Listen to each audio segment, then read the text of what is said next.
this point. About 3 days ago, there's a video currently sitting at 42,000 views titled The Hidden World Beyond the Ice Wall, a video still popularizing the notion of our Earth existing as a flat disk. This is in the context of a video uploaded by Dave McKeegan titled Time Lapse of the 24-Hour Antarctic Sun on the associated website for a project to prove the shape of the Earth called The Final Experiment. We're informed that the experiment was conducted at Union Glacier Camp, located at 79 degrees south, 82 degrees west in Antarctica, a 4.5-hour flight from Punta Arenas, Chile. For those influencers who hold that the Earth is a disk, David Weiss, Eric DeBay, Gironism, Mark Sargent, Odd TV, Dean Odie, Nathan Oakley, Witsit Gets It, Allegedly Dave, FE Millionaire, Matt Long, Flatzoid's Perspective, Taboo Consp, Eddie Bravo, Santos Benassi, Caleb FE, Beyond Imaginary Curve, Kingdom, Hanging on His Words, Abler Productions, Celebrate Truth, D Marble, and Bryce Mitchell were all invited. Oh yeah, and Globebusters too. Of those invited, it appeared only Gironism, Witsit Gets It, and Elizabeth Acosta accepted the trip, a free trip to Antarctica. I'm not sure if all of these individuals were offered a free trip, but I think that should be taken into consideration. This is the trajectory of the trip on the map. At this point in time, the trip occurred 11 days ago. As we zoom in here, you can see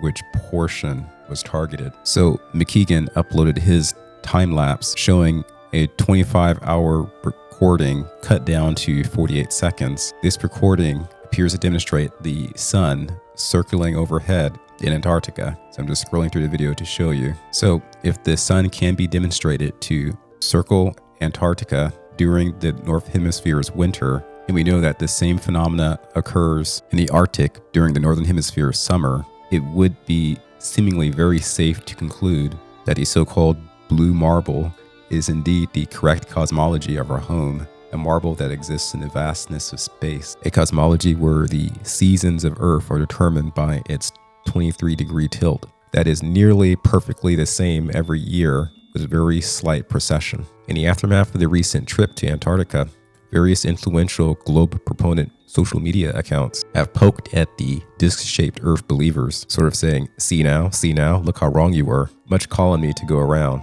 Flurfers just proved themselves wrong. The Flurfer grift is over. The final experiment and mass Flurfer panic. Flurfers make their excuses. On X, Flurfers are dying today because their fellow comrades who flew to Antarctica only to witness the sun does indeed rotate all around the horizon as if Earth was shocked round. So I showed you all these examples. The globe view of the world cosmology has always been the dominant position culturally, at least for the last 100 years. And so the various see, I told you so type instances on social media can be argued to appear as punching down on ignoramuses who hold such an antiquated view. But it should be noted that there is a spectrum of belief concerning the shape of the Earth, as there are many disc believers who believe without much evidence, just a few points made sense to them, or there's a religious connection to the belief. There are some other individuals who have an extensive catalog of facts convincing them of the disc shape. And there are many who hold the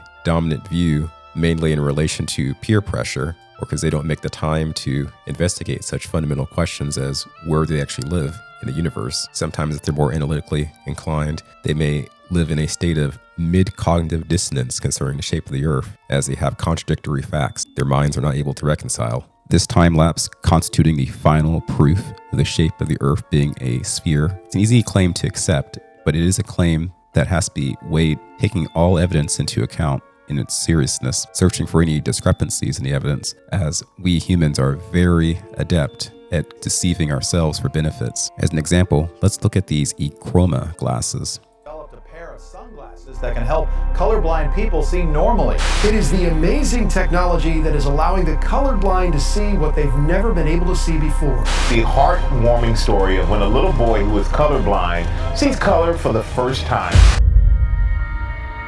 It's color. Can you see the color? Am I working? Oh my god.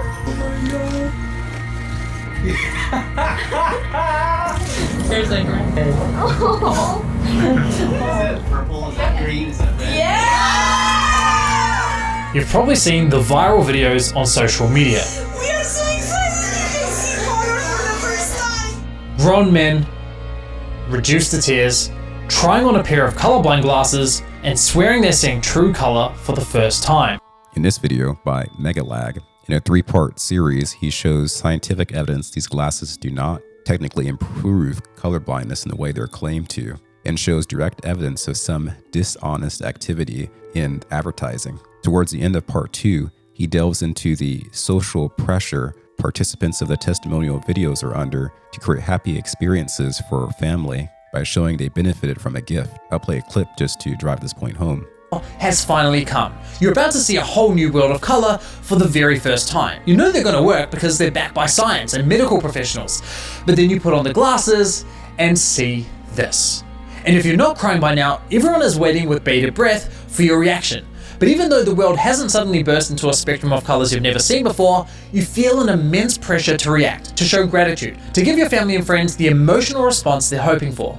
Perhaps in this heightened emotional state, you even start to believe you are seeing true color. Regardless, it's not just about the glasses anymore. It's about not wanting to disappoint the people you care about. This creates a cycle where a legitimate reaction to these glasses can get overshadowed by psychological influences and a pressure to perform, further fueling the myth that these glasses actually work as advertised. The industry isn't just capitalizing on the hopes of those with color vision deficiencies, but also on the emotional vulnerabilities of consumers who just want to bring joy to their loved ones. So given that Flattards, they're under quite a great deal of media, scientific, and social pressure not to share these strange beliefs about the shape of the Earth, you wonder, beyond just being nonconformist, what keeps them on this path? In my own investigations, I looked at the Hubble telescope predecessor, Project Stargazer. I used AI enhancements to analyze allegedly dishonest NASA footage, also looking at an instance of an Earth gravity pin drop sound, which occurred on the ISS on one occasion. Also doing a deep dive on Antarctic flight paths in a video titled The True Shape of the Earth, a source light in Antarctic flights. I looked into these things, having realized, just as was shown in that documentary clip, we were very excellent at deceiving ourselves, deceiving one another, and peer pressuring one another into totally false beliefs perfectly at a first go. In a video titled Photo Deception Antarctica to Ready for Divide and Conquer, I share an older video showing a midnight sun in Antarctica back in 2018 and some obvious evidence of manipulation. I'll play a clip from that video. I somehow managed to line these copies of one video on top of each other by DaVinci Resolve application perfectly in a first go. No, that statement was without context, so I'll explain. FEZone on Twitter put up a TikTok version of his YouTube video where he was stating that the researcher who uploaded to YouTube a video showing a 24-hour sun in Antarctica shows signs of media manipulation, meaning it's illegitimate. I wanted to either rule that possibility in or out because it's a very important question. Immediately criticized him for not citing a source at the beginning of the video. However, my criticism is a bit premature. In the first 25 seconds of his YouTube video, he at least puts a screen cap of the source video, still not stating exactly who these people who uploaded this video were. The original video in question is this upload by Richard Ross called Midnight Sun in Antarctica. It garnered 12,000 views, uploaded 4 years ago. The uploader indicates that he's a researcher. One of the things he studies is glaciers. He gives the exact location and coordinates where this video was taken. You see the upload date of 11/13/2018. Punching in these coordinates, we'll use a Google Earth application. And we're taking this location in Antarctica. Let's go ahead and scroll out a little bit there.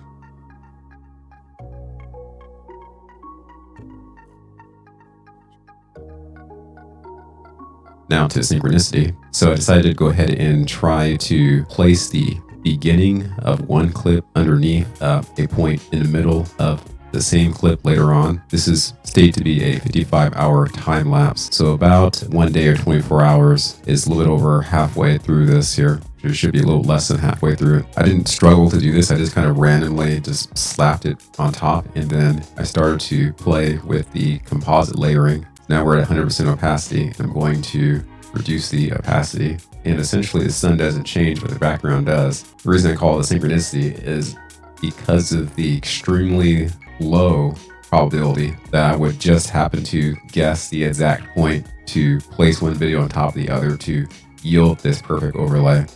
I mean, the sun is in the exact correct position. It's really crazy.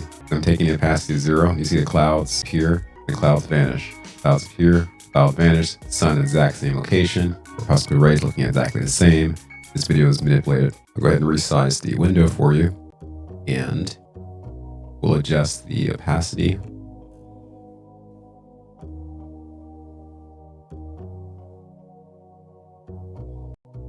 So I'll play from the video of the individual calling Richard Ross upload into question, just to emphasize the main point. Instead, we're going to be looking at the sun, with the same exact sun flares that repeat 24 hours later. I've synced the two segments of the video together. Remember, the bottom video is supposed to be 24 hours later. The clouds are different, and the lighting slightly changes, but the sun flares on the camera are exactly the same. I have freezed a few frames so that you can look closer. I'm convinced these repeating sun flares are impossible, as the slightest variation in angles and atmospheric conditions would alter the sun flares. But I could still see someone plausibly claiming that the repetition of the same sun flares over an approximate 12-hour period is purely a coincidence. Okay, I highly doubt it, but I can see the very slight possibility. But there is one more thing that repeats, which I refer to as the coup de grace, that proves that this video is indeed a fake. Here's the clip in question.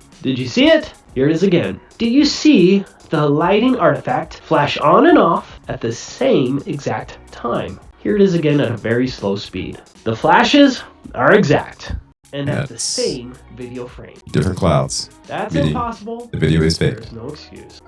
And so I had to ask, why is this necessary? If this video was originally uploaded by a real scientist and scientifically valid, yet utilized these editing tricks, what would that say about the degree of scrutiny a much more popular experiment should be under? Given Dave's knowledge that a video such as his time-lapse upload would be under great scrutiny, why hasn't he uploaded the full raw recording? The shape of the Earth debate in this context is very public, so the evidence should be publicly displayed. This is not merely a debate on beliefs, but it's a scientific debate. Remember, we have 3 FEers who accepted the trip. I don't see a time-lapse nor a raw recording on Jeranism's channel. I don't see the same on Witsit Gitsit's channel. Not at all. Why did all of these flurfers turn this trip down? Why did the few flurfers who went not upload raw footage of the circling sun? This just doesn't make sense to me. In a video I previously uploaded titled, "At Last, Russian Cosmonaut Shows Us the World's Shape at Level of ISS," I went over some pictures that were shared by a cosmonaut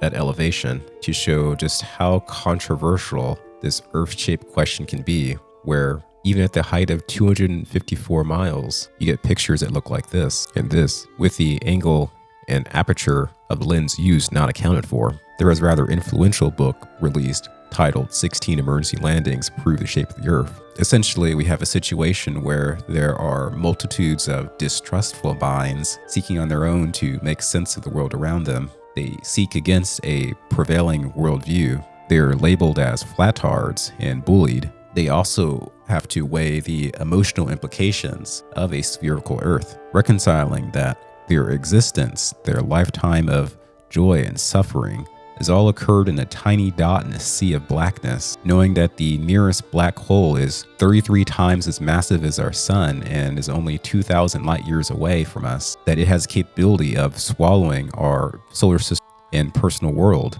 at a point not of our choosing. I would have been swallowed up. That there's a black hole called TON 618, considered to be 40 billion times as massive as our sun, just further emphasizing the relative insignificance of the human experience on this tiny dot of Earth in a tiny dot of the solar system. And then reconciling the asteroid that fell into the Gulf and took out the dinosaurs, we're faced with the notion of possible extinction events occurring at any interval on our tiny dot of the world when it's impacted by asteroids much like Apophis, which is set to swing by the Earth in 2029. A 350-mile asteroid that will fly within geostationary orbit and be visible without a telescope at that time. So yes, many heavy emotions for the astute researchers, almost as if being swallowed up. Have you ever been swallowed up? Have you gone through a time of swallowing where everything was overwhelming and you... As far as my own view of the matter, I can accept the notion of existing on this vulnerable small ball. However, I'm not blind to the layers of deception that covers the ultimate truths. I just don't understand why these investigations can't be conducted in the most unequivocal and scholarly way. Let me know what you think in the comments below.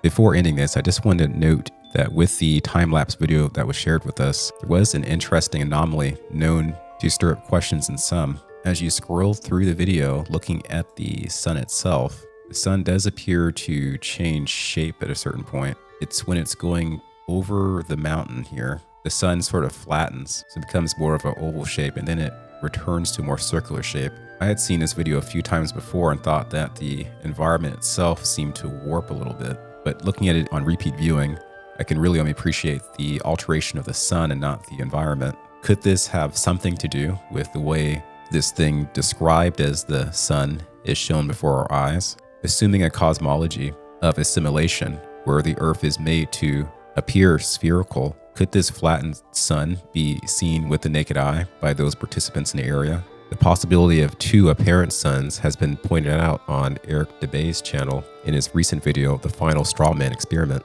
When planets are captured through telescopes, such as this example by Bray Falls capturing Jupiter and Saturn from my backyard, the planets appear spherical. It's implied that they are worlds not much unlike the Earth. The James Webb telescope has technology that allows it to penetrate the depths of space. It provides many contextual clues of how vast our universe actually is. So after looking over all of the data, my conclusion is that the Earth is a sphere, or is at least intended to be a sphere. The major clues and major data point to a spherical universe, but as an alternative hypothesis to a truly spherical world and universe, it could just be that we are on a plane of sorts, but it's simulated to be a sphere. Hence the flatness at elevation and the occasional apparent second sun.